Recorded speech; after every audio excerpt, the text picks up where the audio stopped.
Aktoria e njohur e humorit Ervina Kotolloshi, e cila u bë dashur për publikun si ponja e portokallis, ka dhënë një deklaratë ndjer në një studio televizive. Emocionuar aktoria tregoi se i mungon publiku dhe aktrimi, por se nuk e sheh më veten në skenë si dikur. Mua më ka marrë malli shumë për ju, nuk e shoh më veten fare në skenë para publikut. I falenderoj për të gjitha, por nuk e shoh veten në skenë, u shpreh Ervina të jetë prekur.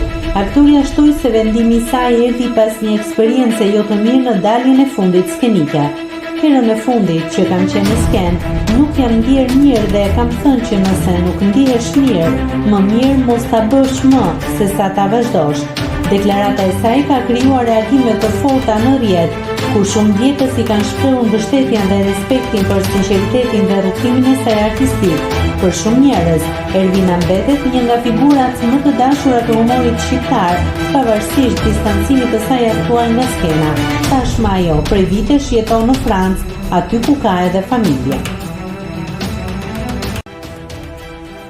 Nëse klikoni mbi butonin subscribe, do t'ju shfaqen të gjitha publikimet tona. Ju ftoj t'i bëni subscribe kanalit, të pëlqeni videot dhe të lini komentin tuaj.